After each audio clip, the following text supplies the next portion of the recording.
In the world, there exists a wondrous city called Zootopia. It is home to animals who have long forgotten their instincts and habits, living in peace and harmony with one another. Here, sheep can fly into space, tigers can work in an office, and rabbits can be police officers. Judy the little rabbit dreams of joining the police, but her mom and dad aren't so sure it's a good idea. It's better to go to the carrot farm than risk her life, but Judy disagrees. She notices a local bully, a latter named Gideon, bullying a group of little lambs and then stands up for the weak. The impudent lesson oak throws her to the ground and scratches her cheek. The poor thing can't do anything. 15 years pass. Judy enrolls in the police academy.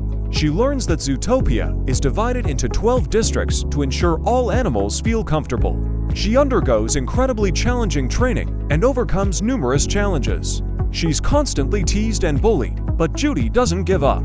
She grows stronger every day and graduates with honors from the police academy. She's assigned to the Central Police District. It's a success. Mom and dad are proud of their daughter, but also very worried. Judy is moving to the center of Zootopia. It's an incredibly beautiful city. It's home to a wide variety of animals, amazing plants, and many enormous buildings. Our little heroine watches the locals with interest and rents a small room with dirty wallpaper and noisy neighbors. In the morning, Judy rushes to her new job. However, no one at the police station takes such a small girl seriously. The real pros work here, and they're all big, strong, and brave. So, on her first day on the job, Judy isn't tasked with catching criminals, but with issuing parking tickets. Our little heroine excels at this job. She's nimble and quick, and won't let a single violator get away with it. Suddenly, Judy spots a suspicious fox named Nick and follows him. The fox wants to buy a giant ice cream sundae for his baby at the elephant store, but they won't sell it to him because they only serve elephants.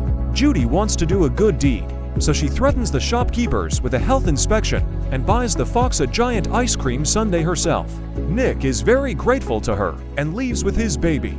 However, Judy soon realizes that Nick has fooled her. Together with his accomplice Phoenix, who is pretending to be his baby, he melts down the enormous elephant ice cream into many tiny paw-shaped popsicles, sells them to the lemmings, takes the wooden sticks, and sells them to rodents at the construction site. Judy is furious. She wants to arrest the con man, but technically the fox isn't breaking any laws. Besides, he has all the necessary documents. Nick tells Rabbit that no one in Zootopia cares about her dreams and that she never be a good cop. This drives our little heroine to despair. On the second day, Judy is writing parking tickets again, but without much joy.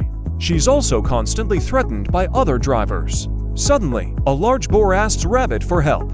His store has just been robbed. Judy immediately gives chase to the robber. He's very fast, but Rabbit is also a good runner. She has to not only chase the villain, but also rescue Zootopia's youngest inhabitants. Judy apprehends the robber and takes him to the police station. The thief turns out to be a ferret named Duke. He stole the bulbs of a poisonous plant. However, instead of praising her, Chief buffaloes and scolds Judy, saying she's only supposed to issue tickets. Mrs. Widrington enters the office. Her husband, Emmett, disappeared more than 10 days ago, along with 13 other city residents. Judy wants to help her. Buffaloson is against it and wants to fire Rabbit for insubordination. Miss Lamb saves the situation. She's Zootopia's deputy mayor, Leodore Goldmane, which means Bullwhip is obligated to obey her. The chief of police allows Judy to participate in the search, but sets one condition: if she doesn't find Mr. Widrington within 2 days, she must resign from the police force. Judy learns there's no evidence or witnesses to the kidnapping. There's only one last photo of Emmett.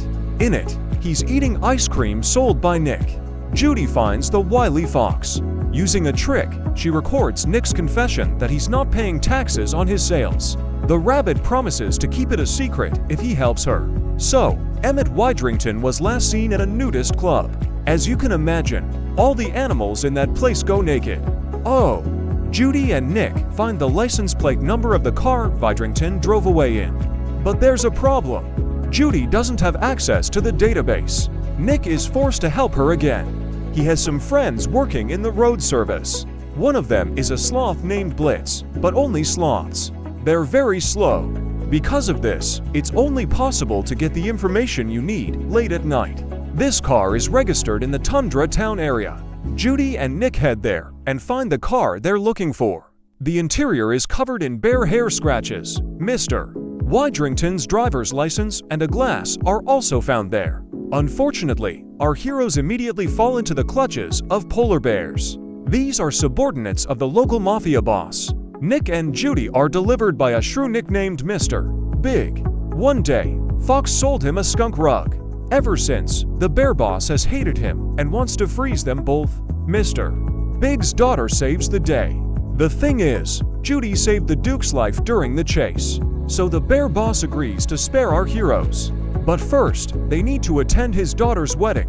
Mr. Big reveals that Widrington was his personal florist. About 10 days ago, he was on his way to see him, but suddenly went berserk, attacked the driver, and fled. Judy and Nick head to a tropical area to pick up a limo driver named Monkas. Jaguar explains that he was beaten by Mr. Widrington, after which he yelled something about nighttime thugs and ran away. Suddenly, Monkas also goes berserk and attacks our heroes. Judy saves Nick from the enraged predator, handcuffs him to the bridge, and calls for backup. She, along with Fox, plummets downwards. Fortunately, tree branches and the ocean slow their fall. Buffaloson appears with his men.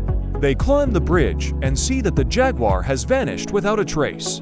Buffaloson becomes enraged and demands that the Queen hand over her police badge.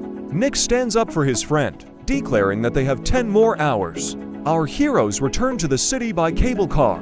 Nick admits that as a child, he dreamed of joining the Little Herbivore Scouts. Instead, he was muzzled and sent away because he was a fox. Then he decided to act like a cunning, shameless, and sly fox. Suddenly, Nick realizes he can find Monch using a security camera. Judy asks Ms. Barashkis for help. She and Nick access all the security footage and discover that the Jaguar has been taken by timber wolves. It appears these are the night thugs. Using the security footage, Judy and Nick locate the kidnappers and follow them. So they end up in a massive laboratory outside the city, guarded by those same wolves. Our brave heroes break in and discover many of the city's missing residents, including Mr. Widrington. The problem is, they've all gone feral. Suddenly, the town's mayor, Leader Goldgriff, appears. He scolds the scientists for failing to cure the mad beasts, and Judy records his words on a tape recorder. Our heroes escape the building through the sewers and report everything to the police. Zootopia's Mara is arrested on suspicion of kidnapping. The police hold an emergency press conference. Judy reveals that all the ferals were predators. It seems they can't go against their nature and will always be aggressive. Hearing these words, Nick becomes deeply offended by his friend and leaves. The city becomes unsettled. Feral animals attack others. Soon, everyone begins to oppress and fear the predators. Only local pop star Gazelle stands up for them. Miss Lambskin is appointed the new mayor of Zootopia. She offers Judy the position of spokesperson for the police department. However, Judy realizes she has deeply wronged the predators, so she declines the new position, quits the police force, and returns home. To the carrot patches. There she meets her former bully, a fox named Gideon. He's grown up and has become a baked goods seller. It's he who tells Judy that the night crawlers aren't wolves, but poisonous flowers. It turns out they turn not only predators, but herbivores as well. Judy immediately returns to Zootopia. The first thing she does is find Nick and apologize to him for her words. The friends make peace and decide to continue their investigation. They find Duke, a Kharkiv man who was stealing the bulbs of poisonous flowers. By torturing Mr. Big, our heroes learn the identity of the customer. It turns out to be Douglas the ram. Our heroes find the wily ram and discover that he used poisonous flower extract to take orders and get rid of various predators. Judy and Nick steal the laboratory train car where Douglas lived and worked. During the chase, the car crashes and explodes. Nick manages to save the suitcase containing the toxic extract. This is the most important clue. Our heroes try to escape through the zoo museum and meet Miss Barashkis there. She immediately orders her men to capture the fox and the rabbit. It turns out that this sweet little sheep was the main culprit. Using a poisonous potion, she wanted to turn the herbivores against the predators and, at the same time, take revenge on former Mayor Goldmane for his mistreatment of her. Judy seriously injures her paw during the chase, and Miss Lamb's assistants catch up with them. The wily sheep shoots Nick with a capsule of poisonous extract, so the enraged fox will attack Judy. However, before this happens, our heroes manage to replace the capsule with a blueberry, and Nick is only pretending to be Wilde, and doing it very well. In this way, he and Judy force Miss Lamb to confess her guilt and reveal all her wicked plans. The rabbit records her words on a tape recorder. The wily sheep tries to escape, but is arrested by the police. The criminal is jailed, the former mayor is released, and all the feral animals are successfully treated. Nick joins the police force. Now he and Judy are not only best friends, but also official partners. They are sent on their first case together. They're searching for a dangerous, reckless driver speeding through the city streets. They find the offender and catch him. And that's Sloth Blitz.